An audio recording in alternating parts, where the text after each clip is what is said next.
Fellas, 10 years today, a comet crashed down from space and landed in our living rooms. I'm of course talking about the heavenly Wii U. 10 years old today, as of this upload. 18th of November 2012, that is 10 years ago. Damn. I am John Cartwright. I am joined by Ash Paulson. I am joined by Mr. Brandon and Mr. Daniel. Hello everyone. Hello. Are you guys ready to talk about the Wii U today? Yeah, I'm always ready to talk about the Wii U. So, the Wii U, 10 years old today. Let's first talk about the launch. Now, actually, before we talk about the launch, let's talk about the announcement. So, I remember Reggie was standing on stage, going to reveal the name of the system, and he was rambling on about Wii was something for everyone, but how can we make that more about you? I was like, where are you going with this, Reggie? And all of a sudden, the logo appeared, Wii U. What was your raw reaction to that name?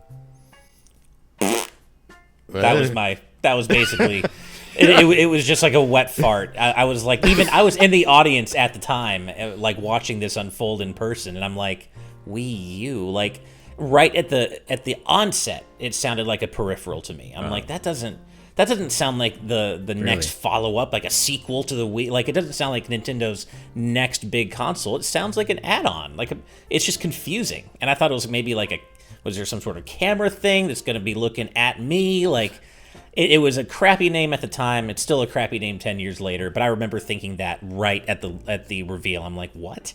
What a terrible name. Wii was on top. So this was the successor to Nintendo's most popular home console. How could it possibly fail?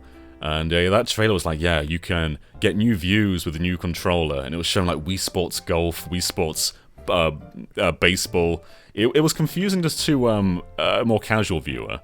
I guess I was somewhat confused by the internet reaction though, because you got all these gamers who are very into news, being like, oh, is this a new console or not? And I wasn't sure if that was entirely just playing to almost like what's the word? I guess like concern trolling or not, but either way, it definitely wasn't a clear concept and wasn't something that everyone could gravitate onto or not. But then, a few months after that, we finally got the Wii U in our homes, and there was a lot of debate about whether this was a good launch or not. Daniel, was this a good launch lineup? What were the big ones here? It's a bit questionable as far as its launch lineup. I know the one that I gravitated to, a lot of us gravitated to first was Nintendo Land, because that's the one that really showcased what the gamepad was capable of. And we still lament to this day, why wasn't this just the pack-in? Why wasn't this the Wii Sports of the Wii U title? Because then a lot of people would probably be able to understand and integrate into the atmosphere of, oh, this is a whole other controller entirely. You can have a fifth player playing with asymmetrical gameplay, which is something you couldn't really achieve very often. You could do something similar with the GameCube and the Game Boy Advance connection, but this was like a step beyond that. Mm-hmm. And I think Nintendo Land had a very important first step as far as what could be possible, and then the Wii U did not really dabble with that much more after that. It was probably the first and one of the only examples of what the gamepad was capable of, and I wish there was more of that honestly. Because it's kind of on your own, single player. It's just kind of like the DS for a console. We've got another screen for inventories or maps, but asymmetrical multiplayer was legitimately very, very cool. And Nintendo Land, you're right. Things like the Luigi's Mansion one, the Ghost one, and there's like Mario Chase. You've got the Metroid Blast, and there's so many very good games in there that were even better when you had 4 friends with Wii remotes, 1 person with the gamepad. I think Nintendo Land is legit very underrated. It's one of my favorite party games of all time. It's very, very good. Yeah, even brought back to life some IPs I didn't expect to see, like the Mysterious Murasame Castle. Murasame Castle. Yeah. And this is the only time we saw some life of certain IPs like Metroid and F-Zero. They didn't have their own console on, or their own game on the Wii U, and this was pretty much the most we saw out of that, which was, I appreciated that, but also I wanted more. It was always going to be compared to Wii Sports is the thing though. Like, everyone wanted that system defining game. And I think going for sports, that had such a broad appeal. You're casting a net to everyone. Going for Nintendo, you're aiming for Nintendo fans, and that's probably why it wasn't the Wii Sports. But I think if you're not trying to make it be this game that has to justify everything, if you just like judge it on its own merits, Nintendo Land is a very good game. It came out at a good time for me because I was just starting college, and Nice. we had a media department. It was a separate building, like a block away from the main campus. It was one giant room with a big projector. So we would hook up the Wii U to the projector, and like so 20 or 30 people would all hang out in that room, and we'd play Mario Chase, Luigi's Haunted Mansion, and just the cheering and the energy in that room was always just so eclectic and palpable. Like some of my fondest memories with the Wii U are playing Nintendo Land with that huge group of people, and I haven't replicated that experience since. So despite there maybe not being a lot of games at launch that appealed to me directly, Nintendo Land was doing a hard carry. See, when it came to my interests with this launch, I actually got a lot on day one. So I was living with my parents at the time. I just finished, I think I was in college. That's before university here, is the one right after school. And a part-time job at the time as well. So I basically had no bills to pay, no rent, and I was just bringing up all this money with nothing really to do. So I bought a Wii U day one, I got the Zombie U bundle, and I also bought New Super Mario Bros. U, Tekken Tag Tournament 2, Sonic and All-Stars Racing Transformed, Batman Arkham City. I think there's a few more in there. Things like also Nano Assault Neo, Shinan's game. Yep. I went all out for that launch, and you know, I saw a lot of stuff online saying that there was no games to play, and I think if you look at some titles like Mass Effect 3 or Call of Duty, like they are late ports, understandably, they're not very exciting. But stuff like Tekken Tag Tournament 2, though, that was also a late port, but also it was an incredible port. There were Nintendo costumes for every character, it had Tekken Ball back, and there's still an active online community for that Wii U version today. So there's definitely some good stuff in there. Like Sonic and All-Stars Racing Transformed had that exclusive asymmetric mode where a fifth player could go around and like just deal with everyone else. Like there was some really cool things in there. Mario U is an interesting one to talk about. They're hyping it up as the first 2D Mario to launch with a console since the Super Nintendo. Like this was a big deal for them. Yeah. But the problem was New Super Mario Bros. 2 had only just came out. And I think everyone was just kind of feeling a bit of fatigue with New Super Mario Bros. But, you know, what were you guys feeling about this? Because this was the first Mario launch title in a very long time. It's a bit of a shame that New Super Mario Bros. U launched kind of in the shadow of 2, because I don't think 2 was a particularly good game. But U, I think, is one of the better New Super Mario Bros. Games. Maybe not the best. I'd say Wii is probably the best one in my opinion. But U is probably a solid second place in my opinion. And I think it's a shame that it didn't get more of a chance to shine. I think 2 kind of diluted its appeal a little bit.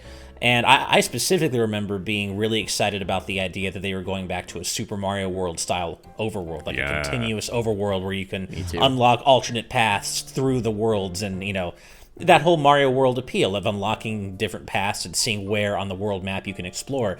And it didn't quite go all the way, unfortunately. When we actually got the game, it was kind of, they didn't really go fully in with the concept like they did with Mario World, and that was a bit disappointing. But I think that's a game that deserved a little better than it got at launch. But I agree, it was mainly just a problem of kind of New Super Mario Brothers fatigue, having just, you know, with 2 having just launched. It's a shame too, because New Super Mario Bros. U had a couple of different ideas in it, specifically like what was it, the mission mode? Oh yeah, you're right. Right? I did. Yeah, it did. I spent a lot of time in the mission mode because they were like legitimately difficult and fun challenges. Like there were some where you had to wall jump through an entire level without touching the ground, or perfect for those. Yeah, they were challenging and added a lot of value to the game for me, and I don't ever see anyone talk about that. Right. We can talk about this a bit more in a second, but there's also Miiverse integration in New Super Mario Bros. U on the world map. You get all these messages from other players. You know, why not talk about it now? So, when the Wii U came out, there were... On a system side, it was kind of slow. Do you remember how long it took to open the settings, load the settings? change the resolution or delete a game, then load awful. back to the menu. It took so long. Wii U's not a fast system now, but on launch day, it was so incredibly slow. But it did have Miiverse carrying it a little bit. So every time you turn the system on, the Wara Wara Plaza, you'd have all these people greeting you with all these messages. You can go onto the Miiverse itself, write your own messages, draw things, show screenshots. It's just this big Nintendo community. And it's something that we covered recently with Pretendo. Like, people are still bringing it to life these days, but in the moment when everyone had access to Miiverse, there was something quite special feeling about it. And Mario U being one of the first examples, it was pretty cool. It did feel like something very unique to the Wii U. The Wii didn't have a ton of like social features. Like, it had the messaging system where you would have the message board and an envelope would appear on your screen and you'd open it up. Funny fact, this is how me and my friends used to communicate, because I didn't have like a cell phone or a computer, so this was like the only way I could communicate. And there was about a 30-minute delay between when you'd send a message and when you'd receive one. We figured this out very quickly. That's very funny. It was almost like talking to each other through a tin can. That's like the midpoint between actual snail mail and yeah. and to a cell phone. Yeah. So the Wii U was like, and despite me having like Skype and a computer at this point, the Wii U was a big change. Like, having Miiverse be this like very social thing, just seeing messages pop up all the time while playing New Super Mario Bros. U. It felt very special because it felt like other people were sharing that experience with you. Rather than just playing a game and being isolated while that's happening. Totally. We'll get more into other Miiverse stuff a bit later on, but it's also worth noting on the system side, Wii U did not launch with a Virtual Console. We didn't get a Virtual Console until April 27th, 2013. Ugh. So around 5 months after the system launch. And it was just NES and Super Nintendo. They were terrible emulators too. Like they were across the board worse than what we got on the Wii Virtual Console, and worse than what we would eventually get on the 3DS Virtual Console. And it is worth noting about Wii as well, there was a Wii Mode. Wii Mode is probably my most used feature in the Wii U today. If I turn my Wii U on, it is to be a Wii. Yeah. Wii Mode's fantastic. It's just a Wii with HDMI. You could go on the Wii Shop channel, you could buy Virtual Console games on there. Which was great because the Wii Virtual Console was huge at that point. You had so many systems, a giant library, and their emulation was great. So that was a really welcome feature. If there was ever a drought, there was always Wii Mode to turn to. Right. Well, one thing I do want to touch on really quickly before we get too far in is I think one of the kind of hidden appeals of the Wii U that we take for granted now is that it was Nintendo finally joining the HD era. Yeah. We're finally going to see all of our favorite Nintendo IPs in HD, and that's not something that was really very well realized at launch, I don't think, because we had Nintendo Land, which was, iterations of all these IPs, but not, you had Metroid Blast, but it wasn't actually a Metroid game. It was the Mii style. And then we had Mario U, which was a 2D Mario game, which is great, but, you didn't get that full realization of, oh my god, Nintendo in HD at launch. But back in the day, before in the lead up to the Wii U's launch, that was, for me at least, a really exciting point that we take for granted now. Finally, Nintendo in HD, because it took them forever to join the HD era. Yeah, it totally did, yeah. And with Mario U, I think a lot of people, they did quite comparisons with Mario Wii, and they couldn't tell the difference. I think there is a difference, which is ridiculous. But it's not vast. I want to shout out Zombie U real quick as well before we move on. Zombie U, one of the best games to use the gamepad. It was so clever with... it was a horror game, and looking down to use the gamepad to change your inventory or solve puzzles was ingenious. It's just a great game in general. The multiplayer mode, where one person would place zombies on the map, and then the other person had to survive. Yeah, that was very really underrated mode. Yeah. And you mentioned this earlier, John, but I do want to quickly shout out Sonic and All-Stars Racing Transform, because that, for me personally, was the darling of the Wii U's launch. I put so many hours into that game, and I know if Derek was here, he would be agreeing with me right now. It is still maybe my favorite kart racer of all time. I love that game so much. The only thing that maybe beats it for me is Mario Kart DS. And yeah, man, Sonic Transformed, and that was at the time the best version of it. Great game, and I played so much of it on the gamepad because like when my wife wanted to watch TV or something, I would just play on the gamepad, and that novelty was actually really cool to be able to do that. Yeah. In that crispy 480p. Yep, crispy gamepad 480p. Yep. Just the sheer variety of courses and the fact that they can change as you're doing laps. I remember the stage for Skies of Arcadia would be like this So humble little good. town, and then towards the last lap, you're like flying through it because there's a whole battle happening, and you don't see that kind of stuff happen with tracks and other kart racers, especially like Mario Kart these days. You have full tracks that go one entire lap, but to change it as you're playing through it is such a cool feature, a cool option. And yeah, there's so much about that game that I feel like other kart racers could take after. But yeah, just one of the best kart racers out there, honestly. Yeah, we didn't get Mario Kart 8 for another 2 years after this, but honestly, Yeah. I definitely missed Mario Kart, but Sonic carried the kart racing genre on its own. It didn't need Mario Kart for a while. I wanted this game and I couldn't afford it, but there was a demo that I just played over and over again. This is a testament to how good of a game it is. Yeah. Let's go over the years of Wii U. We can talk about some games in detail. We'll probably just sort of skim over others, though. But 2013, this was a very interesting year. One game I want to talk about first is Rayman Legends, because this was meant to be an exclusive launch title for the Wii U. But at the last minute, Ubisoft pulled out and made it multi-platform and delayed the game. It was finished, they polished it up, added more stuff. Wii U fans did get an exclusive challenge mode, I remember, that we got that around launch, maybe like a month after launch. But we actually have to wait just like everyone else, as it came to 360 and PlayStation 3 as well. But regardless of the betrayal of Ubisoft, Rayman Legends was an outstanding game, and is still one of the best modern 2D platformers. Yeah, it's funny. If for someone who loves 2D platformers like I do, I've never been a big Rayman fan, so I kind of missed the Rayman Legends hype, but I did eventually play a little bit of it, and yeah, it was... I remember the hype around it when it came out, and it was well-deserved. Really, really great game, but I also remember how much it stung when it was going to be a Wii U exclusive, and it was pulled and delayed, and that was a rough time. Yeah. We got Mario and Luigi costumes for Rayman and Glowbox, though, so... it's just like it never left. Yeah. The rest of the year was interesting, though. It's a pretty solid year in some aspects, but maybe it's missing the big game.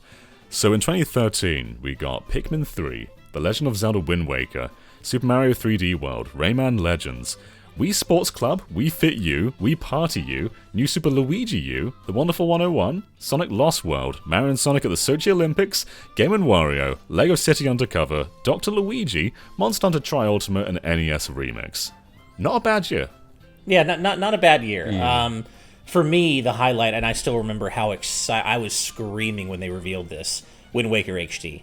Y'all know Wind Waker is my favorite 3D Zelda game, and I'd always kind of been, as I just said earlier, Nintendo was so late to join the Wii U era, or the HD era, and I had long fantasized about a beautiful HD version of Wind Waker, and that's exactly what we got. I know some people complain about too much bloom. I tend to disagree. I think it's a great-looking game. Amazing looking game, but yeah, that was the highlight for me, I believe, of 2013. I'm of two minds sometimes on the style. I think occasionally it can look a bit overexposed, but when you're sailing and you see the different hues of blue in the sky and in the water, yeah, it's stunning.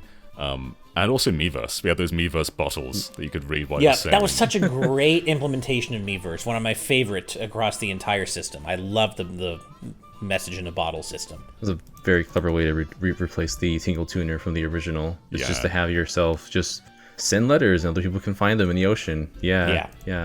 I remember launch day especially, and getting bottles of the final boss of the game. I'm like, okay, people are already there. Yeah. Well, I mean, mailing I had spoilers. played Wind Waker before, but anyone who hadn't are just gonna see the ending.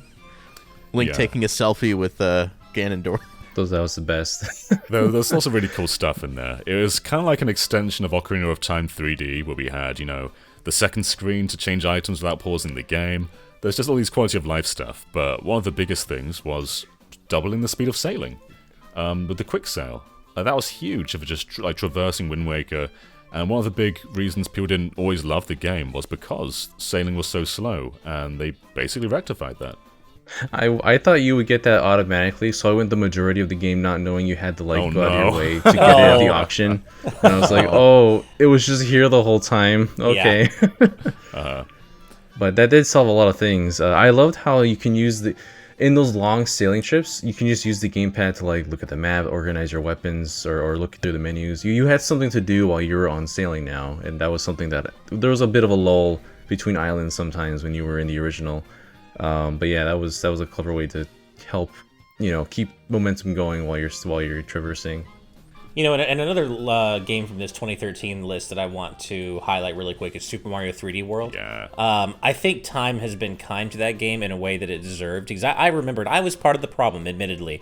I remember when I saw it first at E3 and it was revealed, I remember feeling a little bit let down. I was like, oh, this is the new 3D Mario game? It seems so small in scope. It seems a little bit like Mario 3, but with like kind of a 3D bent.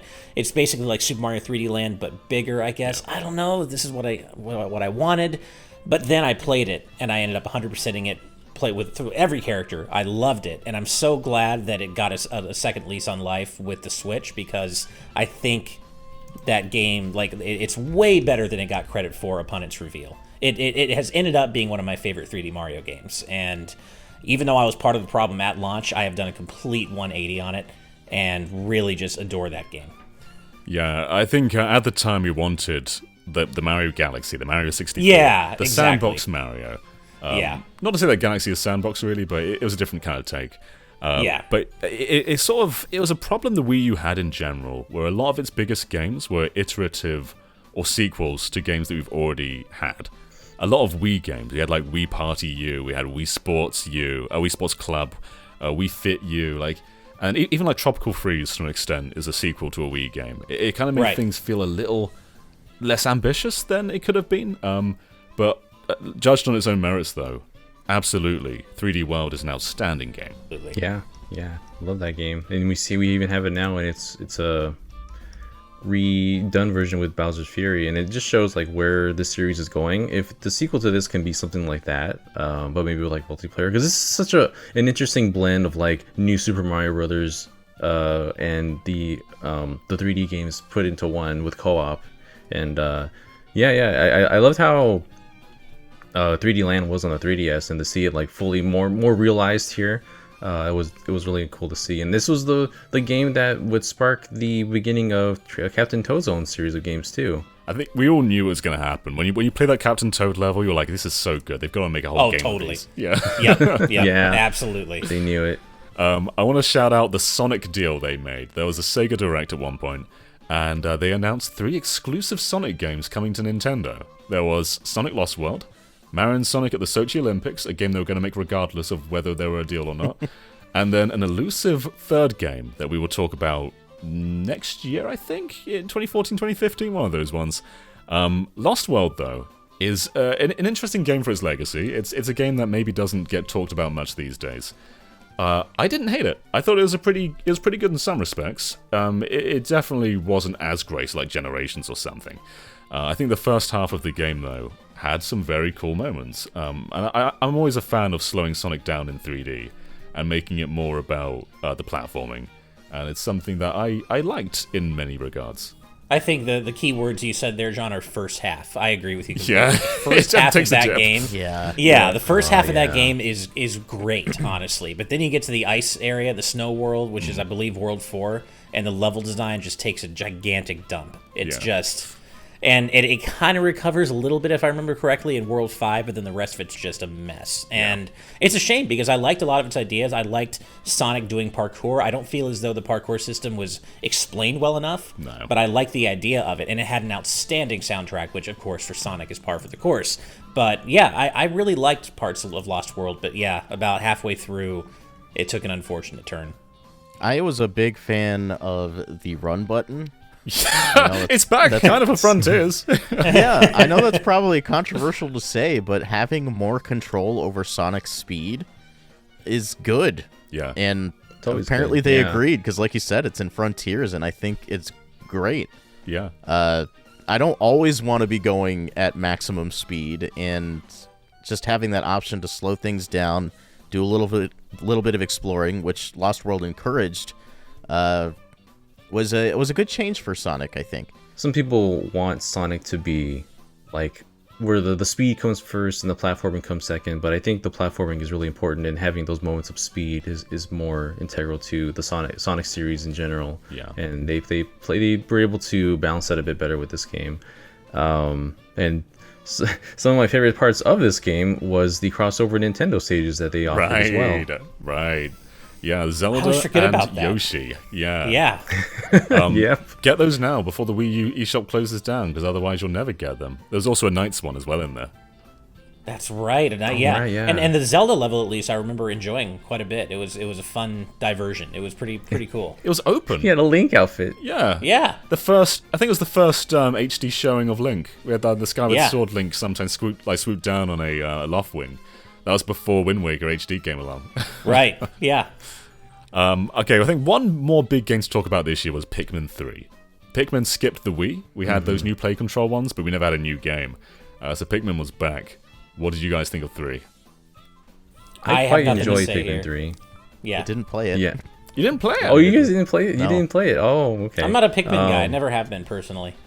Okay, well, I thought it was great. It was... Yeah, no, I've heard. Yeah. I mean, I played a little bit of it, and what I played was fine. It was. I'm sure it's great if you're a fan of the genre. I'm just not personally, so it just didn't do much for me.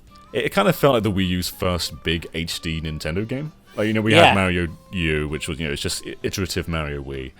Wind Waker, I think, was maybe a bit later on, and even if it were first, it's a remaster. Whereas Pikmin 3 is like the first ground-up HD Wii U game. And it was beautiful. Like the fruit juice. Mwah.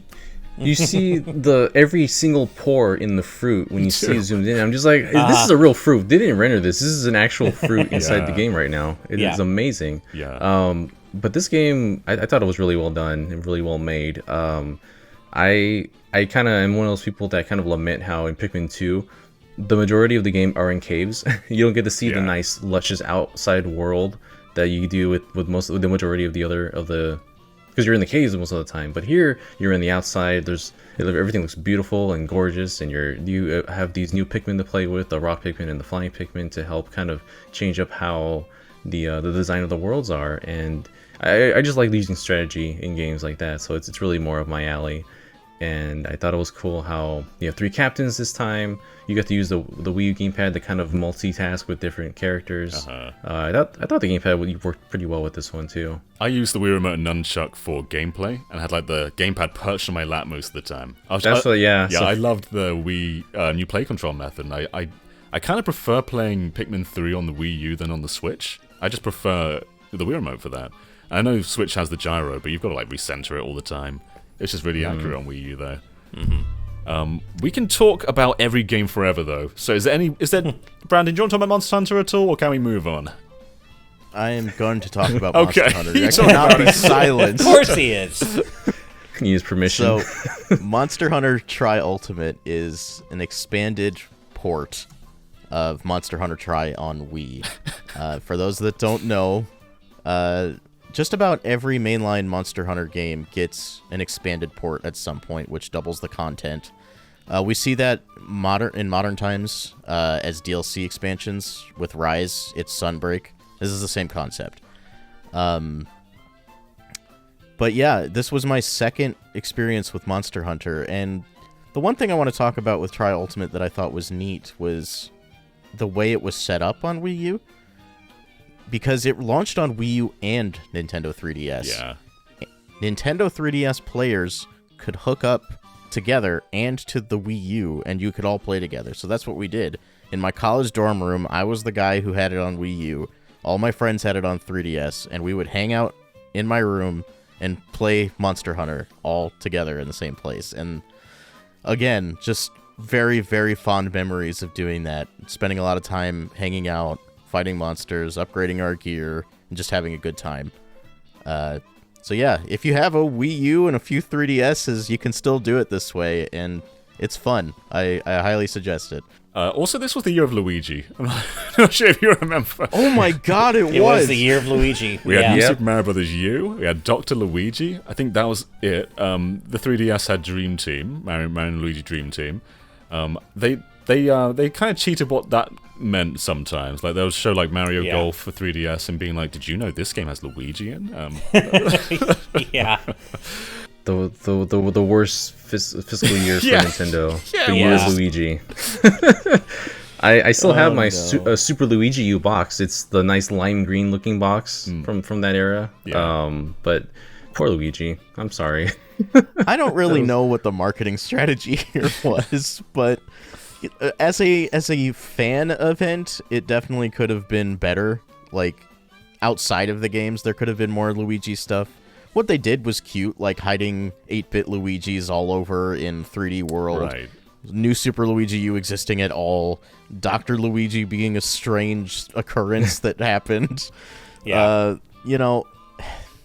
I'd like to see them try this again, but push a little bit harder next time. Yeah. And NES should do it Remix again. had Super Luigi Bros, where you played it backwards. It was flipped. Oh, right. Oh, I forgot about Right. that. That's true. They should do another year of Luigi, if only so we can get Luigi de Pon. That's really the only reason they do it. But That is the let's dream. just get a but you did bring up NES Remix, and I'm glad you did, just because what a cool little series. I know we had love NES Remix 2 in 2014, but man, what a cool little series. I wish they had stuck with it. I still wish we'd gotten SNES Remix. I just, man, what a cool concept, and I wish they had taken it further. That's really it's all not I have too to late. say about it. It's not too late, Nintendo. Just give us Super Nintendo not. Remix. Yeah. Yeah. It's so still funny because 1 and 2 launched within 4 months of each other, and Right. I don't remember it being that quick. But one was April, one was December. Just wild. Yeah.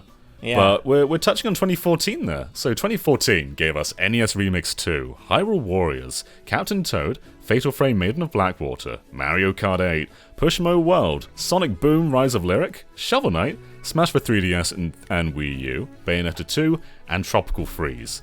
Definitely some low ones, but also some very, very high ones. Oh yeah. This might be the best year the Wii U had. This is definitely the banner year for me, for Wii Yeah. U. Not even close. Like, I know 2013 had Wind Waker HD, and that was a huge deal for me, but 2014 gave me Mega Man and Smash. I mean, come on. That's right, That's, yeah. that's going to be... And Smash Wii U specifically gave me Mega Man and Smash on the big screen. So, I don't care what anybody says about the Wii U, it'll always have a place in my heart for being the first console Smash game with Mega Man in it. And you can debate whether Breath of the Wild counts as a Wii U game, but technically, Hyrule Warriors, like going down in legacy, Hyrule Warriors is the Wii U Zelda. Yeah, it is. bizarre. Definitely, thing to definitely think better about. known for that, since most people played Breath of the Wild on Switch. Yeah. But This was kind of the launch of the era for me where Nintendo really started to just kind of hand their IP out and experiment it with different ways. And Hyrule Warriors, I think, was a great kind of launching point for that, because it's a great game. Now, the Wii U version is probably...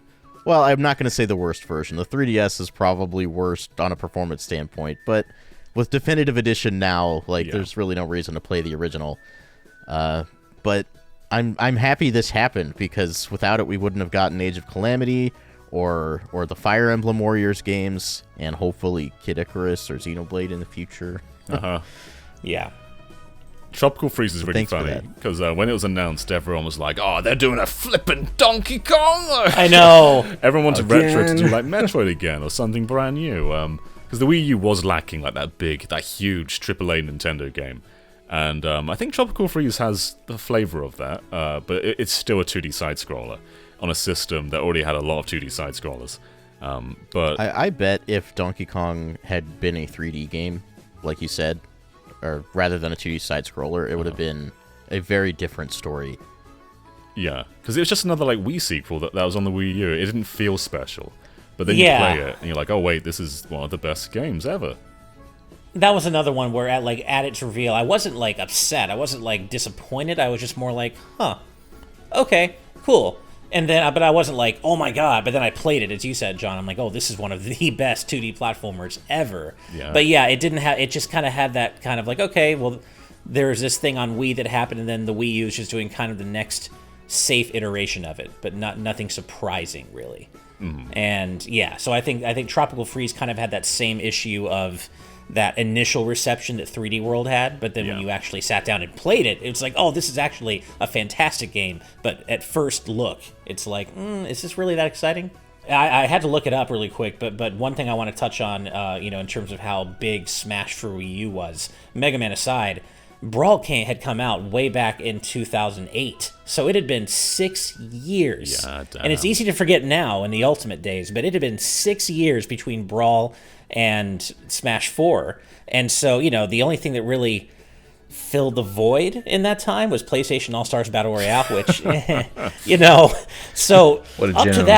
to that point, if you wanted to play Smash with your friends on the big screen, you were still playing Brawl, which is one reason I think that Smash Wii U was so exciting. And it was also, similar to Nintendo Land, giving us, a flavor of other Nintendo games being on the Wii U.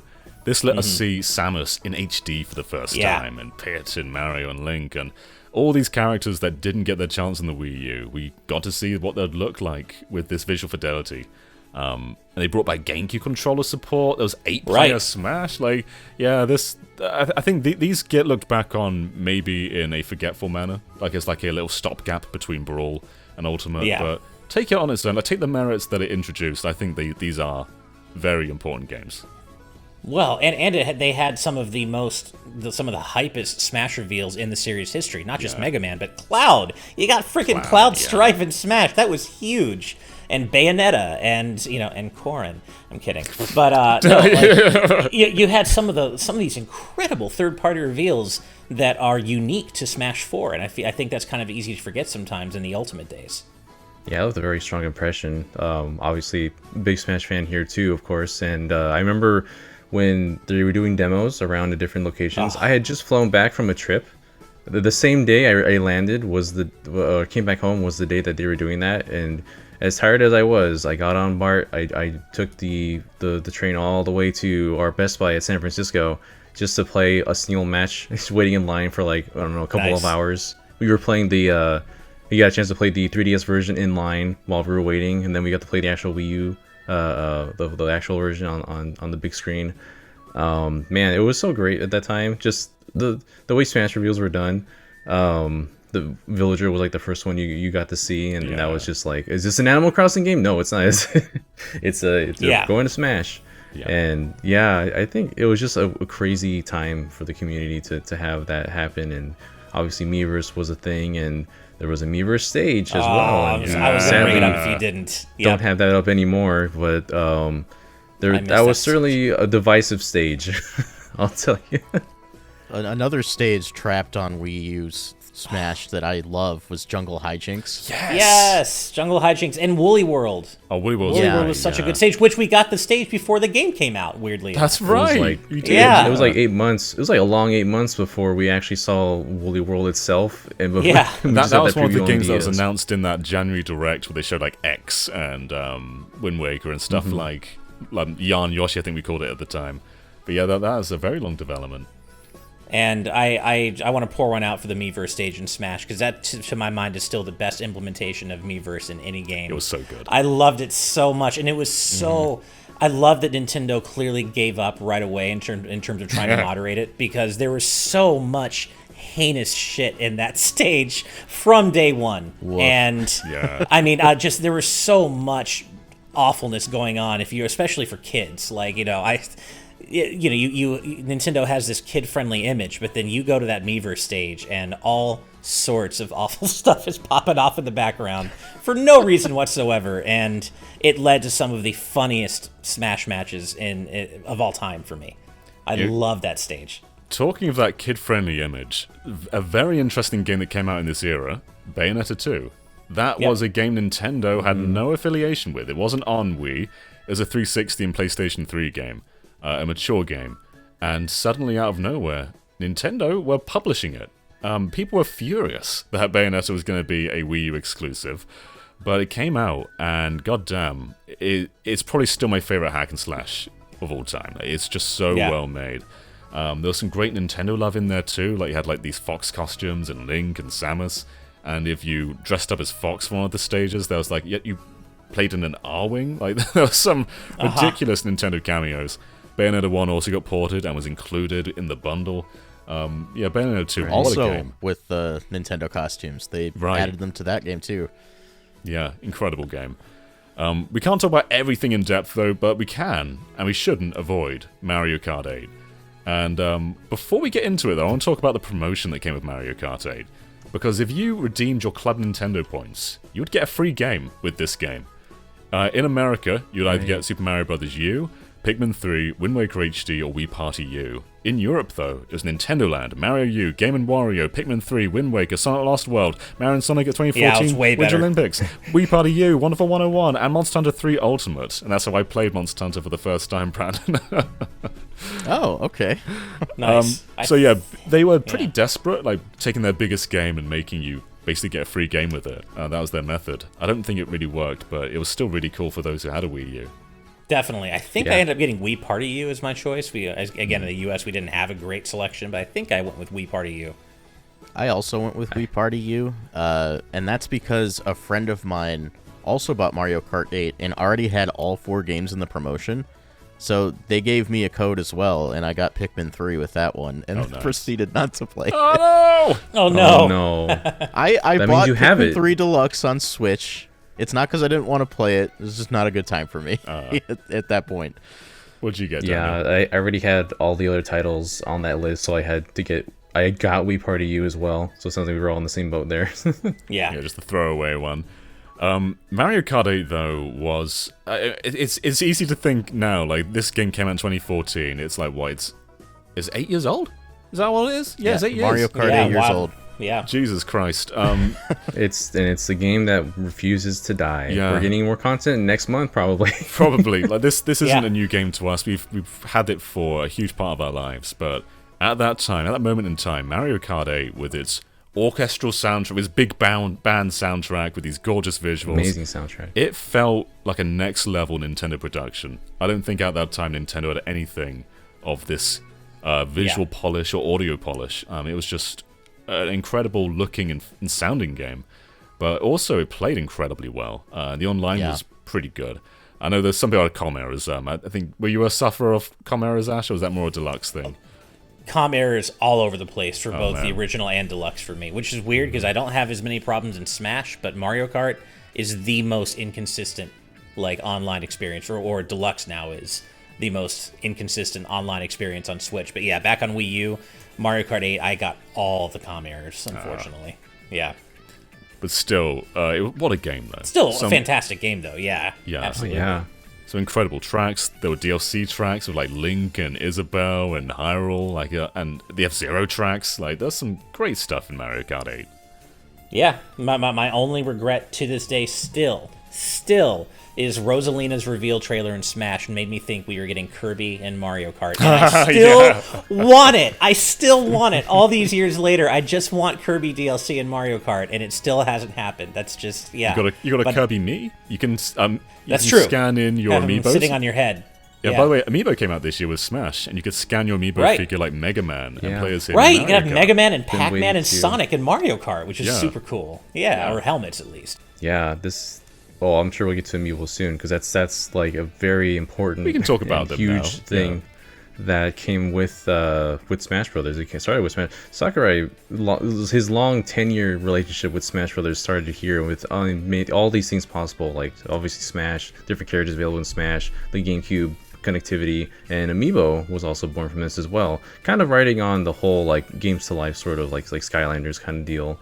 And so this was Nintendo's take on it with the whole NFC capabilities that were built into the Wii gamepad that I didn't know what this little icon was for until much later. Yeah, I just lingered there. We used it for Pokemon Rumble U. They're those little minifigures that they sold for a bit. Oh, okay. Yeah. How memorable those were. But yeah. Amiibo craze was insane. I still have a ongoing complete list of the Smash Brothers Amiibo somewhere hidden away because I moved and I don't have the space to display them yet. One day they'll return. But yeah, that was an insane time. Like, there was such crazy availability. Some of them were only available like in Target, some of them only available in like Toys R Us or on Amazon only. It was such a rush to kind of seek those out. I wasn't in those people that were like in lines to get certain ones like Dark Pit or Lucario at a Toys R Us, and just making friends with other people that were there. fanatics for that sort of thing. It was insane, and there were some games that came out just because of Amiibo, which I'm sure we'll talk about later. A festival, if you will, but that was it was a interesting time, and I'm glad there's still Amiibo today. Obviously, the craze has died down, but that legacy still lives on.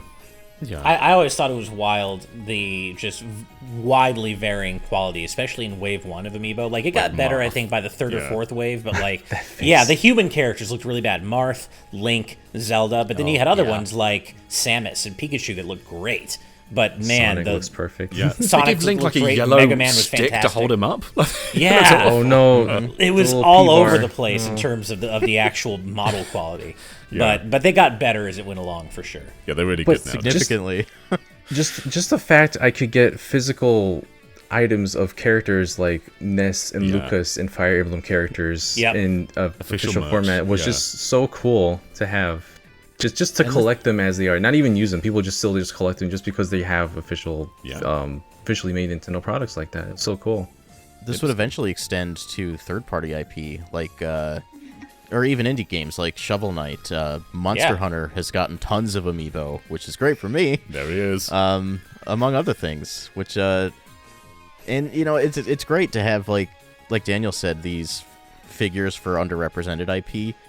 As a kid, with Melee especially, I always wanted them to release physical versions of those trophies, because I would have bought every single one. And that's what happened with Smash Amiibo on Wii U, and I thought that was awesome. Hell, there ended up being a Mega Man 11 exclusive Amiibo. Like, a different build of Mega Man, There's a gold Mega Man too, wasn't there? Gold Mega Man. Mega Man's one of the 3 characters who got a gold Amiibo, which is like the coolest thing. Before we do move on to 2015, really quick, I would be remiss if I didn't shout out Shovel Knight, one of my favorite games of all time, one of the best 2D platformers ever, and really a modern. It started right here, and really a modern indie sensation. I mean, Shovel Knight's everywhere now. He's really ubiquitous when it comes to indie gaming, and he got his start right here, and what a game. It is just combines all the best parts of like Mega Man and Zelda 2 and DuckTales, and it's a fantastic game all around. Phenomenal soundtrack. It's one of those games that I think has become synonymous with 2D platforming. Like, it is just as important. If you want to experience the best of what 2D platforming has to offer, it's just as important to play Shovel Knight as it is Mario, Mega Man, Sonic, all of that. Like, Shovel Knight definitely carved out its own niche in 2D platforming. Dug out its own niche? Yeah, or dug out its own niche, exactly. I should have said that, yeah. Yeah, Shovel Knight is just the figurehead for indies, especially at the time, and even now, just the little indie darling that could. And he's in just Smash. so many games. Yeah, he's in Smash Brothers as well. So many different games he guest appears in, to the point where it's become exhaustive. A little bit, yeah. But we still love Shovel Knight here. He's such a fantastic game, and they would just continue to release more and more versions of that game through the other nights. And even today, we're still getting titles that are within that series. But yeah, Yacht Club Games, hats off to them. They made something truly commendable, and they're booming now. It's almost been 10 years since Shovel Knight. Yeah, it's wild. Ridiculous. Get it on there. Jeez. And they actually did follow through with all of their DLC promises from their original Kickstarter, and Too didn't. generous. Yeah. I wanted to give them more money. I was like, Me please too. let me pay you. Just Like, I want you to monetize it. it. Yeah. Amazing. The textbook example of how to do a Kickstarter right. Yeah. Okay, 2015. This is often looked back on in retrospect as the worst year, and I don't know if I agree with that. There's definitely some system-defining games in here. I think when we look back at it negatively, we're thinking Mario Tennis Ultra Smash, we're thinking Amiibo Festival, we're thinking Mario Party 10 maybe. But there were also some system-defining games like Mario Maker, Yoshi's Woolly World, Xenoblade Chronicles X, and Splatoon. But this year also gave us Kirby and the Rainbow Curse, Devil's Third, and Fast Racing Neo. So, it was definitely winding down, but that said, Splatoon, Xenoblade, Yoshi, Mario Maker, huge games. Yeah, it's like both some of the cream of the crop and some of the worst of the worst. It's a very it's a year of high highs and low lows. So I wouldn't, certainly not the best year, but I would agree with you, John. I don't know if I would agree that 2015 was the worst year. No, that's the year following this. That's the worst. Yes, year. exactly. And I mean, God, I have to just shout out my love for Yoshi's Woolly World. It is easily my second favorite Yoshi game, and and when I say second favorite, I mean it is a hair behind Yoshi's Island. It is such a good game with such a phenomenal soundtrack. It is the chillest soundtrack maybe ever in a platformer. It's just such a great game to chill out to, and I think that makes it more depressing how Crafted World turned out, because it was such a disappointing follow-up. How that happened. But man, Woolly World, I wasn't expecting it to be as good as it was. No. And then it wasn't just good, it was excellent. And we just had New Island. New Island was like a year or two before this. It's like, another Yoshi game, do we need this? Oh, wait, it's amazing. Yeah, we do. And New Island sucked, but like, man, Woolly World was, like, for Woolly World alone is one reason I could never consider 2015 Wii U's worst year. Still an exclusive as well, not on the Switch. It is on 3DS, but it's not on the Switch. Right. I have also huge memories switching over to Mario Maker. Yeah. Of that, I think it was the Game Awards just prior, where they first revealed that they were not only letting you use Super Mario Brothers, but also Super Mario Brothers 3, Super Mario World. And because it was revealed with just one and U, wasn't it? They didn't show any other stars. Right. Yeah. Right. Yep. So seeing Mario 3 and Mario World blew my mind, because Mario World is one of my favorite games of all time. It's the first true video game I ever really played, right after Super Mario Kart. So it meant a lot to me, and to know that it was going to get to live on through this game was so exciting. And then later on, having the Nintendo World Championship that ended with those 3 Treehouse-made levels. Yeah. One of the most exciting ends to a championship that they've really ever had.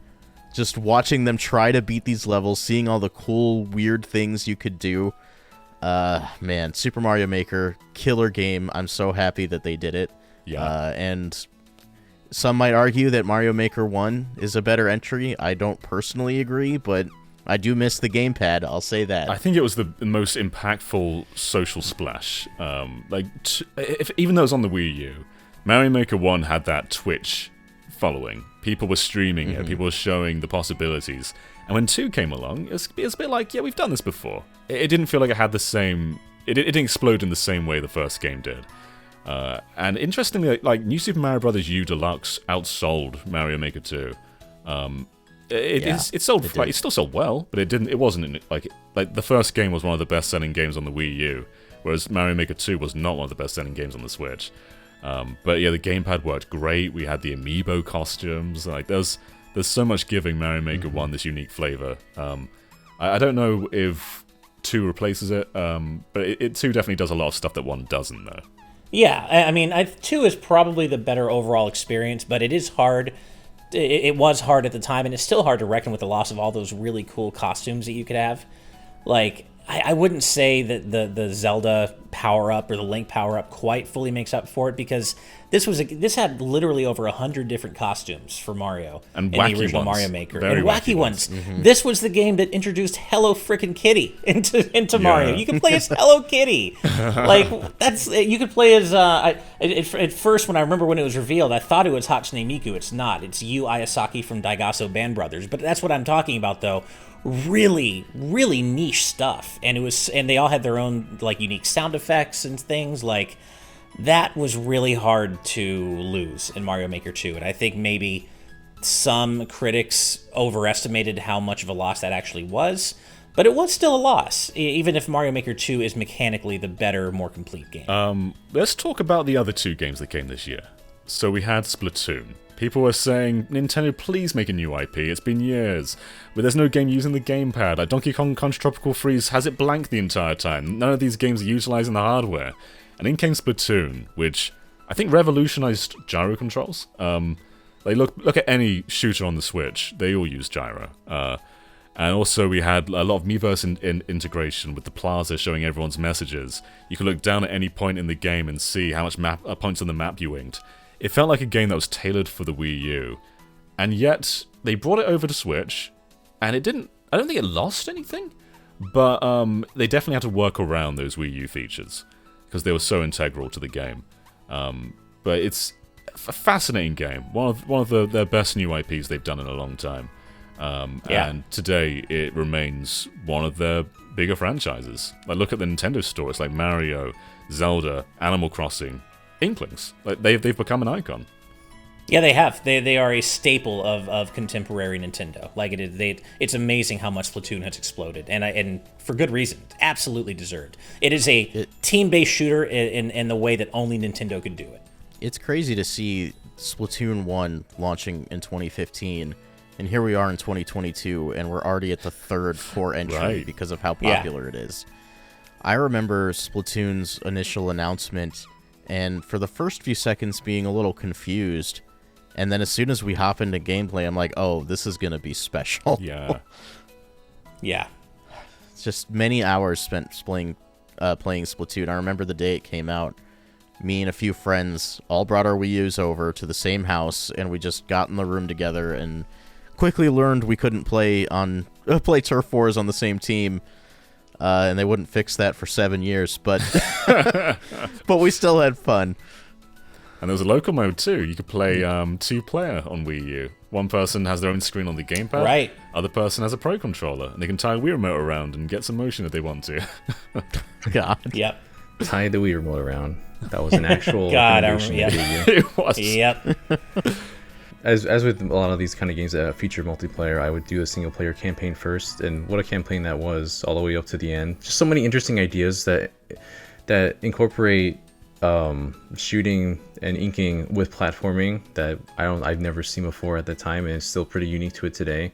Like, how do you make a shooter like this, a third-person shooter, into a platformer in such a fluid way?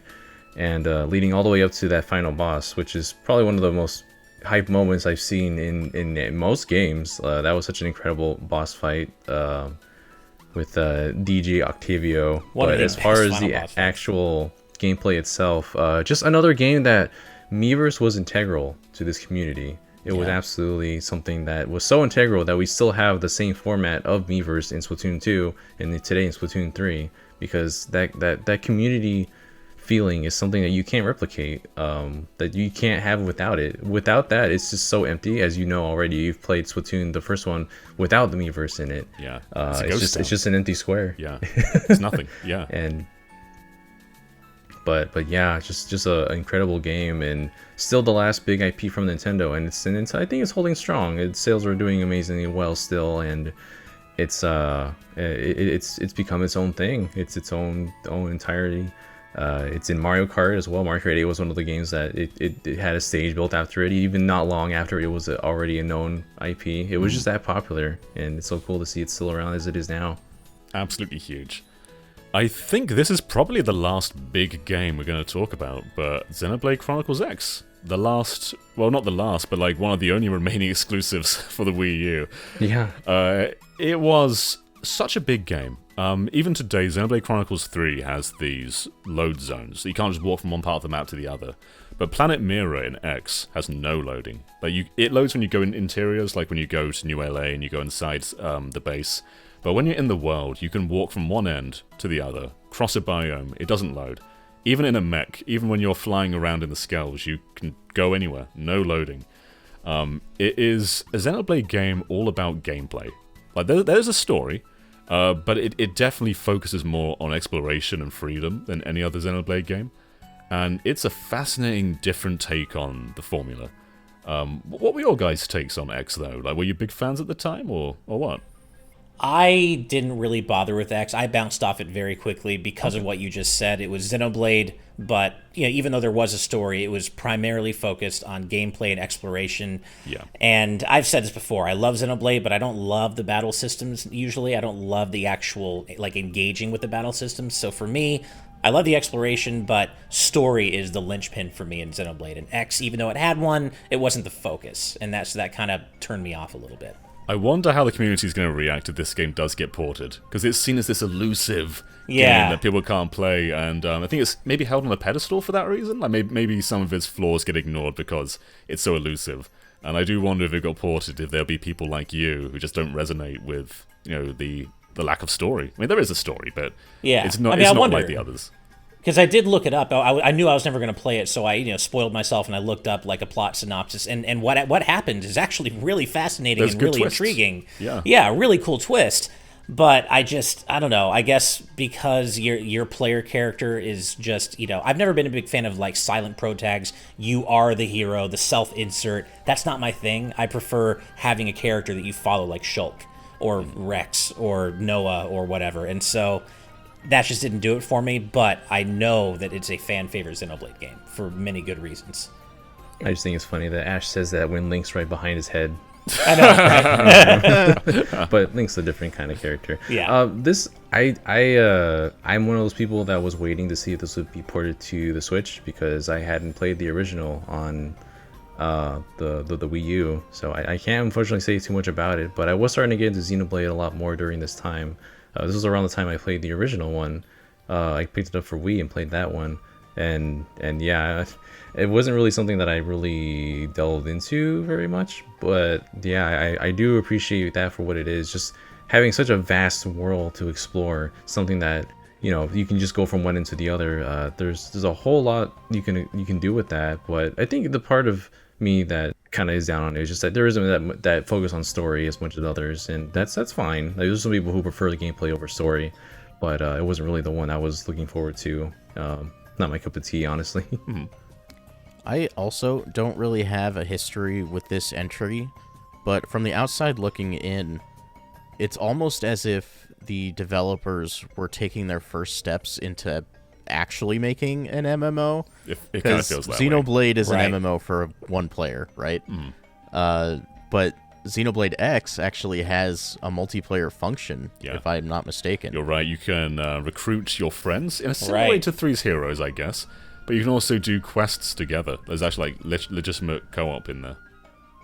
Not like main quests. There's like like very specific co-op quests you can do. I want to see them take another stab at this if they do a sequel, but make a proper MMO. I'm just curious what would happen in that situation. Yeah, I kind of think that may be what X2 is. Like just throw in more players in there. I think that could work. But you don't unlock your skells, your mechs. You don't unlock them until very deep into the game. I'm talking like 50 hours in. So it's definitely more about being grounded. But the player movement is crazy in X. You can sprint, you can jump like high into the sky. The gravity's off the charts. It is a very fun game once you get into it. But I can see why traditional Xenoblade fans probably wouldn't jive with. If maybe they're not expecting what it has, but. It can be a really good game. But I think that's probably the gist for 2015. Like, do you want to talk about Ultra Smash and Amiibo Festival? Or? The only thing I would mention personally is how unfortunately disappointed I was by Kirby and the Rainbow Curse. I was so excited for it. Yeah. Canvas Curse was one of my favorite Kirby games back in the DS. I loved that game so much. So when a follow-up was announced, I'm like, oh my god, I'm getting a Canvas Curse sequel. Cool. But then it came out, and it's just kind of... It was fine. I think the biggest problem was that you had to play in the gamepad. You have this gorgeous-looking game on the big screen, but with the claymation art style, it looked great, but you didn't get to appreciate it because you're looking at it on the 480p gamepad screen. Yeah, would have been a bummer. Better served as a proper Wii title. Yeah, because I think pointing at the screen and drawing. Oh, that would have been way better. Yeah. Yeah. By the way, I know we complain about classic games on Switch today. But this was the year that they added Nintendo 64 and DS to Virtual Console. So, right. For those first 3 years, we only had NES and Super Nintendo. I'm still annoyed that pretty much any N64 title, most games that you play on there, they have this dark filter over it, and it lags a bit. I noticed that, like, for example, in any game where you button mash, it doesn't count every input. It lags behind it. It's just not a good emulation service, unfortunately. But it eventually improved with things we have now, like on the Switch. But yeah. They definitely wanted your upgrade dollar, though. They did. Yeah, and shout out to DS Virtual Console even being a thing. Yeah, it was cool. Yeah, there's like almost there's like 10 different configurations you can have your gamepad and the television if you want to have both screens on TV, one on the gamepad, one on the television, or side by side. It was really cool how many different options you had for that. Yeah. That's how I got to be introduced to the disappointment that's Yoshi's Island DS. Oh, yep. All right, guys, we're going to start to wrap up with what's probably the last real year of the Wii U, and that's 2016. We'd known for a while that NX was on the way, and we saw NX towards the end of this year, but what Wii U gave us was Pokken, Tokyo Mirage Sessions, which launched the prior year in Japan but got localized this year. By the way, that game was announced way back, I want to say, like, at the start of the Wii U as Fire Emblem Cross Shin Megami Tensei. Yeah, a long time. It was a long development period. We'll talk about it later. Yeah, but we also got Marin Sonic at Rio, Star Fox Zero, Paper Mario Color Splash, and Twilight Princess HD. So definitely a lot of stopgap games there. Yeah. Should we talk about Tokyo Mirage Sessions first, considering we kind of touched on that? Really quick, there was one more game that a big game that you missed, John. I missed? I'm surprised. A big, hugely important game that goes a long way toward why I think 2016 was indeed the worst Wii U year. And Is it Mighty Number 9? It is Mighty Number 9. I had to type it right in the middle there, but I just figured we'd get in there eventually. But yeah, it's an important game. You're right. It is, obviously. Anyway, Daniel, Tokyo Mirage Sessions, take us away. Tokyo Mirage Sessions was born on this console, and I will never let people forget it. This is the Shin Megami Tensei Lite Edition, but with some Fire Emblem mixed into it. It's one of the best JRPG experiences that the Wii U had, which itself is not much to say because there wasn't really much else on there of that genre. But it's still a really playful celebration of both franchises. It was supposed to be something different than what we had originally got. Like the initial trailer made it seem like it was much more of a even blending of Fire Emblem and Shin Megami Tensei. You definitely don't get like Pop Idol vibes from the first trailer, do you? No, not at all. Like that game went through a crazy development period in which they eventually came to this. The Pop Idol would come much later, but it's still fantastic. It's very bright, colorful, expressive, from the menus to the battles. Like the whole session system, genius, of targeting weaknesses and allowing characters to automatically follow up after hitting a weakness. Like those are systems that were inspired by games you see, like what was it? It was the demon co-op mechanic from Shin Megami Tensei Strange Journey that was applied to this game as well, and just kind of fleshed out a bit more. Because like in that game, you had to have a certain alignment with the monster you're doing the follow-up, whereas here, the whole party can jump in for sessions, and that was like a cool flow to the battle, and it was just really cool to see what Atlas could do with the Fire Emblem series, even though they didn't really do as much as we hoped they would. Like there's only characters as with like Fire Emblem Warriors from the first game, Shadow Dragon and the Blade of Light, and also from Awakening. Right. So there was room for more. I wish there was more Fire Emblem flavor in it, but it's still a really good title nonetheless. And they fleshed it out a bit more on Switch, but it's still a really good game to play today. It was just one of my favorites. I've played it through twice. I played it through completion on Wii U and then again on Switch, and the vibes are just so good. I'm definitely not into that sort of idol culture, but some of the songs are great though. There's some really good ones in there, and the cast is great. And getting the text messages on the Wii U gamepad, that's something that was a downgrade on the Switch. Like you can just go through and scroll through them. That was great. Yeah, that's one of the things that Wii U did better, was just having that option there. And then it's usually like the map. A lot of developers designated the Wii U to be like the map, and they did that in Tokyo Mirage Sessions as well. But the way they had it for like cell phones was very natural. It just integrated so seamlessly. Yeah. And it's a weirdly lighthearted, bright setting for a Shin Megami Tensei title, which always talks about like law and the meaning of life and very existential things. But it was a really cool take to do with this title, and it was one of my highlights for the Wii U, honestly. Yeah, it made this year not so bad. I still really regret missing out on Tokyo Mirage Sessions. It's something I'd still like to go back and play if I ever have the time. I know everything about it would appeal to me. I just know it's my kind of game. I just never got around to it, unfortunately, either on Wii U or Switch. But I know all the love for it, and it's definitely, for me, even though I didn't play it, it's still the highlight of 2016's Wii U library for me. So I would love to be able to play it someday. Those Just one more frickin' sight. vagina bones, though. Oh my god. I can't believe they call it that. They're hip bones. People, have you not looked at women? Brandon, what game should we talk about next, Brandon? Let's see. Why don't we talk about Star Fox Zero? All right. Do you want to lead us in? That's how I feel about it too. Yeah. We need your help, Brandon. I love Star Fox. Like, love Star Fox. I feel like this series is very underappreciated and underserved. But Star Fox Zero is a bad game, man. It could have been so much better. Like, I'm not even one of the people that dislikes its control scheme, which has you aiming your attacks using the gamepad. You have to split your attention from the main screen, which is where you pilot your R-Wing, with the first-person view on the gamepad for aiming. I eventually got used to that, and I found it to be pretty interesting, especially in, like, all-range battle. I'm assuming this is not a great experience for anyone with, you know, like a mild disability, so accessibility is out the window, which is a no-go. And it's worth noting, too, it's purposefully misaligned on the TV. And I think that threw a lot of people off. Like, your cursor, what you're aiming at is not what you're aiming at. You've got to use the gamepad cockpit for accuracy. Oh, yeah, it's like, the cursors are in 3D, so they're not pointing exactly where you think they are. Yeah. And then the game itself is just kind of a retread of Star Fox 64, which has been done to death. Yeah. I love Star Fox Assault, and I just want to see what happens next, you know what I'm saying? So, yeah. I'm not great. I'm someone on the opposite side where I don't dislike this game. I kind of like it. But it's definitely not innovative. It's definitely not doing anything new. I don't like the gyrocopter sections where it just makes you slow down and, you know, pilot something that's not an R-Wing. I did like the transformation. I like bringing that back from Star Fox 2, especially for like all-range mode. I thought that worked really well.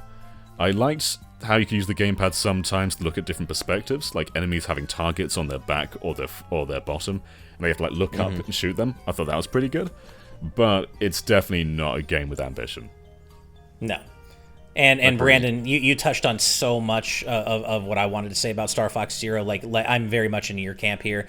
I love Star Fox 64 just like you, but it's been done to death. We didn't need another take on that, and no. I think Star Fox is at its best when it leans into the weird shit. It is a furry space opera. I want to know what happens after Star Fox Command. I want to know, did Crystal turn her name to Cursed with a K and go rogue, and what's going to happen with her, you know, estranged love story with Fox? It's ridiculous, but that's what I love about Star Fox, and when they lean away from that, I feel like you lose a little bit of what makes Star Fox special.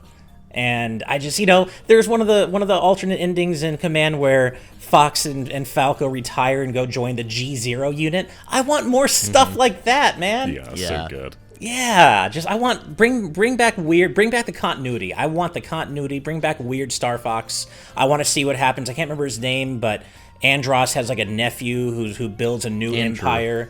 No, it's Dash. Right. No, Dash, isn't it? Is it Dash?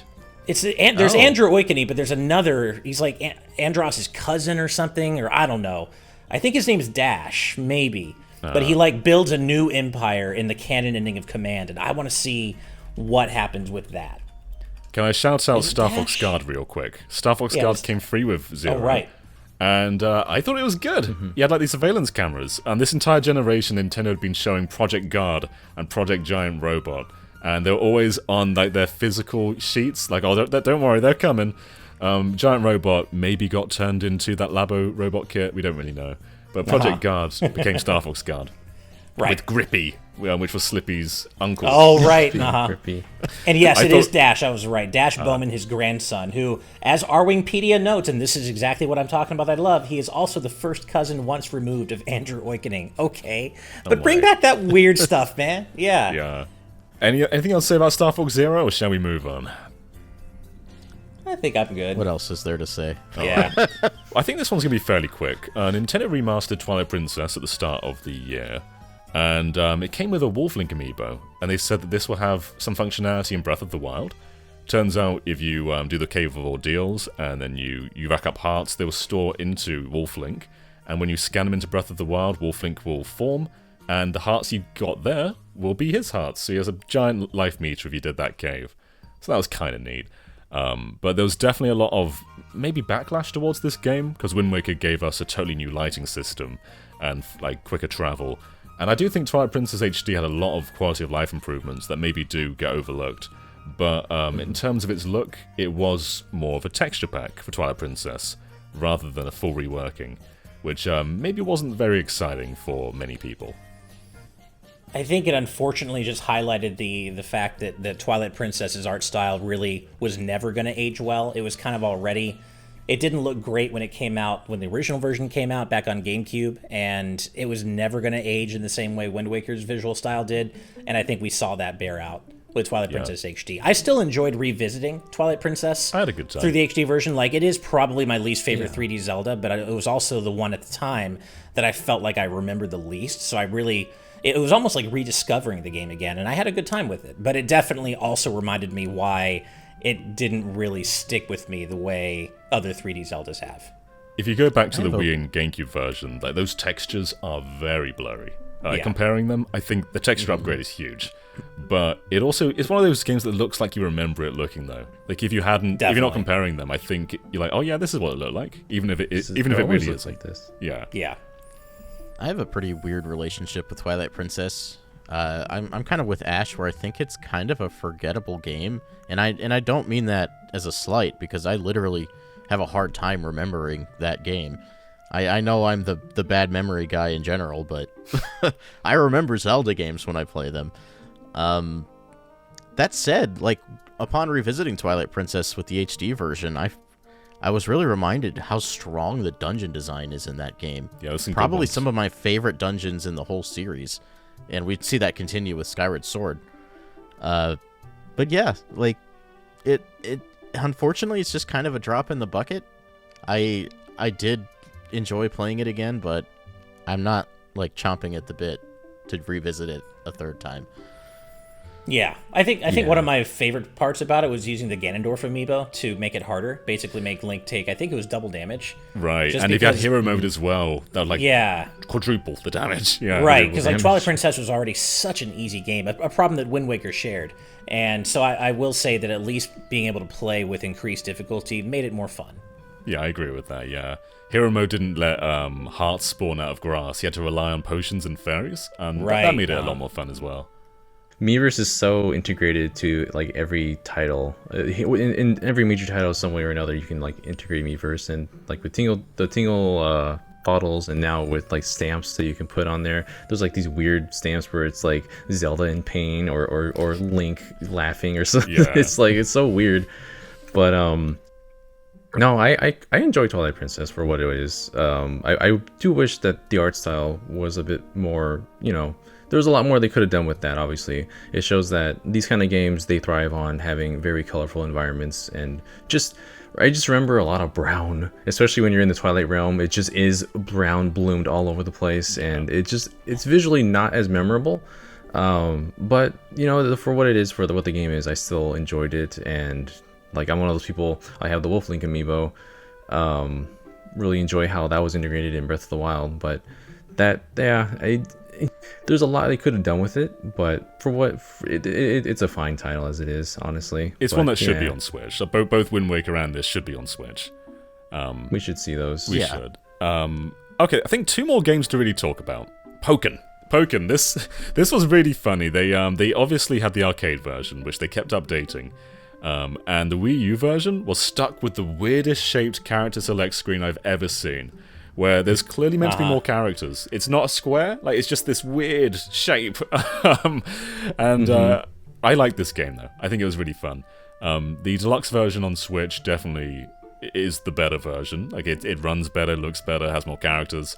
But Pokken in general, I think should get more love. I think this is just a really fun fighting game. Just a hilarious blending between Tekken and Pokemon that I never expected to see. Did some really interesting things because, as people know, it's a 3D like fighting game, but in certain aspects, in certain situations, it goes 2D and it flips back and forth depending on the what moves are used and how the flow of the battle is. And I thought that was really cool because I'm more of a 2D fighting game fan myself, but it was cool to see like the different Pokemon interact in different spaces and adapt on the fly. Yeah. It's the kind of spin-off I want to see more of, just getting deep into Pokemon. The art style is also like really realistic. Like you can see Pikachu's fur. I just think this is a really underrated Pokemon spin-off. Pikachu was like Heihachi of the title, despite being like 2 feet tall. Yeah. I never really got into it that much, but I did play the Switch version for a Fight of Founder session recently, and I was surprised by how much fun I had. I don't really understand the game, like I'm not good at it, and I don't quite feel like I want to learn the mechanics, but I had a good time button mashing for sure. And it's definitely one of those games where it's friendly to button mashers if you're also playing somebody else who's not like a pro at the game, right? It's just fun to do flashy stuff and see Pokemon in that kind of context. And yeah, it was a cool curiosity that I feel like they could have maybe taken a little further, but yeah, there's still potential alas, for more. Yeah. Alright, the swan song of the Wii U, Paper Mario Color Splash. A divisive game, a sequel to Sticker Star, a gorgeous game though. I think this is one of the most beautiful games Nintendo's ever produced. It looks stunning. What did you guys think of Color Splash? I liked it. That kind of says it all, doesn't it? Yeah, I guess so. Yeah. Paper Mario started to heal at this point after what was Sticker Star. Yeah. It started to lean towards the franchise, leaning more to what we were expecting to see. Not all the way, of course, but a beautiful art style. The writing in Paper Mario games, they just get better with every title. This is I a feel really like good one. Yeah. It would lead into Origami King, which has even better, like, early better writing and art style, and just slowly inching towards what we wish we would see in a Paper Mario game from the N64 and GameCube originals. But this is it's an interesting title for sure, because there are some things it does really well, I think, and other things that just makes me wonder why. Yeah. I enjoy a fair bit about this game. The combat is not what I enjoy though. No. It is something Slide the card. You just have to get through. Such a terrible. It's never system. enjoyable. Yeah. No, it was already a battle system I didn't enjoy in like Sticker Star, but then they just slowed it down so much because you have so many steps just to do a single attack. Like, I wanted to keep playing that game. I never finished it because I just got tired of the loop. Me neither. I got like probably 80% of the way through, and I ended up dropping it just because the battles were so slow. But I loved everything else about it. It's funny. It's kind of what like it was a step back in the right direction after Sticker Star, but as much as I prefer Origami King, I could also say the same thing about Origami King in the sense that I love everything about it except the battle system, but I don't dislike the battle system in Origami King as much as I do Color Splash. So I feel like they're slowly getting there, and I do think that a lot of Color Splash, along with Origami King, is peak Paper Mario if you take the battle system out of it. Like you were saying, Daniel, fantastic writing, it just gets better with each game. The soundtrack in Color Splash, phenomenal. Same with Origami King. The visuals, as you were saying, John, one of the greatest looking games Nintendo's ever produced. Like, there's so much to love about Color Splash, but the actual gameplay, the battle system is such a drag. Yeah. And this was pretty much the last real Wii U game. I guess you can say in 2017 we had Breath of the Wild, but I think all of us played it on Switch, right? Yeah, I definitely associated with Switch. Yeah, definitely. I think Twilight Princess, in retrospect, maybe gets treated like a GameCube game. I don't think Breath of the Wild will ever be treated as a Wii U game. It was so tied to the Switch, like being able to just put the system down, pick it back up whenever you want to explore the world. It made so much sense for the Switch. But this entire generation, we've been waiting for Zelda U. And when it finally came, we just associate it with the next system instead, even though it was technically a Wii U game. But I think, that's more or less the life of the Wii U. In 2017, they shut down Miiverse as soon as the Switch came along. But John, what about Mighty Number 9? Oh yeah, we can do. Okay, Ash. I'm kidding. I mean, no, say something nice about Mighty Number 9. There won't be a sequel. The one spinoff they made, Mighty Gunvolt Burst, was way better. There's my nice thing that I have to say about Mighty Number 9. But yeah, that came out in 2016, and it was terrible. And yeah. Oh, it's also worth noting, in 2016, we got TurboGrafx 16 Virtual Console. Oh, right. That was a thing that happened, which was actually really cool. Yeah. Yeah. But all in all, talking about the entire life of the Wii U, all the first-party games, all the big games, do you look back fondly on this system? I do. Definitely. I think so. Yeah. Yeah, there were definitely highlights that I'm a better person having experience with the Wii U. But I know there's some people that will say the opposite, so... I think after Super Mario Maker, I was pretty much ready to move on. Yeah. But the years before that, I look on very fondly. I had some great times Nintendo with was the definitely system. ready to move on. Yeah. Because it was a really short life cycle for a console. It was very They were short, just- Yeah. And it basically stopped in 2016 as well. Or 2015 even. Like 2016 Yeah. had some games, but it wasn't... They weren't going all out. Nintendo were very lucky to have the 3DS in this time, because that still sold really well and got some great games. But yeah, the Wii U's a complex system. I think it has some of the best games ever made. Mario Kart 8, Bayonetta 2, Tropical Freeze, Xenoblade X, Mario Maker, Splatoon. I think they're all incredible games.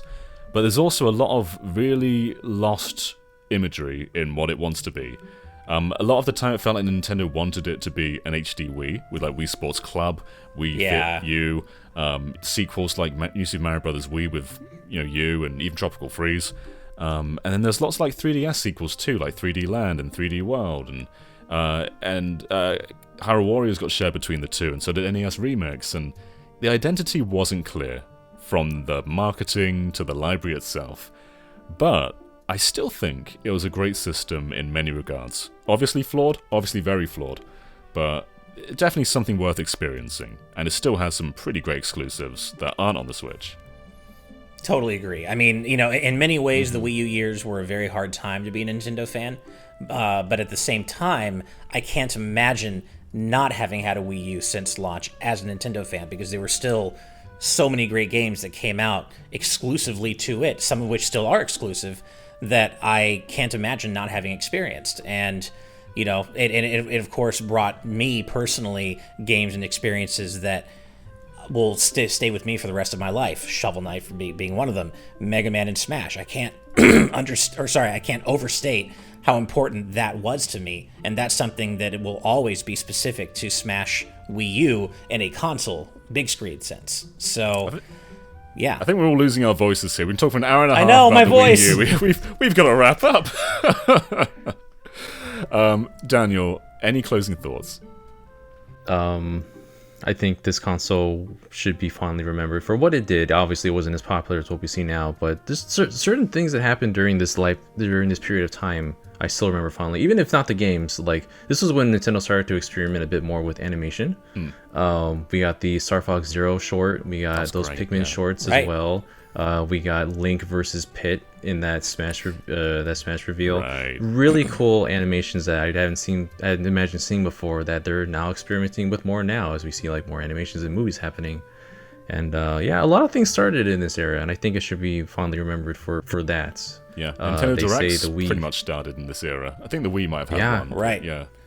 One more. That's when that got super popular. One more quick thing I want to highlight really quick, is I completely forgot, and Dat Alpha Line in the live audience chat just reminded me, Earthbound came to the Wii U Virtual Console, and this was the first time Earthbound really had any sort of resurgence. Like, they actually admitted and acknowledged that Earthbound was a thing that existed, and we got Earthbound Beginnings. Yeah. So huge. that was something that That was Wii a U big specifically brought back. They finally brought back Earthbound for the Wii U years, and I love that. Yeah. I think it's understandable somewhat why they've gone subscription with their services. If you look at the charts, it was always like Pokemon Red and Blue were always at the chart on 3DS, and like Mario Brothers and Zelda. That's all it ever really was. Like, a lot of the larger library, people just didn't really buy. Yeah. That said, though, Earthbound was always on the Wii U charts. I think it actually found a success on the Wii U. And it felt like Mother 3 was coming. We were so close. We had Beginnings. It was the I setup. felt like we were so close. I felt it was like close. Yeah. All right, well, that is the life of the Wii U. Ash, we have a Patreon, don't we? We do. We have a Patreon where you can support us over at patreon.com/gvgaming. We have a wide variety of tiers you can support us at, starting at just $1 a month, which gets you into our Discord community, which is home to the best damn gaming community on the internet, bar none. Don't take my word for it. Come join our community. It is full of incredible people. And as you can see on your screen right now, there's the live audience chat. For $5 a month, you can join our live audience, which lets you watch as we record discussions live like this. Join the discussion, watch GVG casts live. It's a lot of fun. But yeah, definitely check us out on Patreon. Thanks so much, and thank you for watching, everyone. Thanks to the live audience for joining us, and let us know your favorite Wii U game down in the comments. Is it Devil's Third? We'll see you later. Bye, everyone. Bye. Bye. Till we meet again.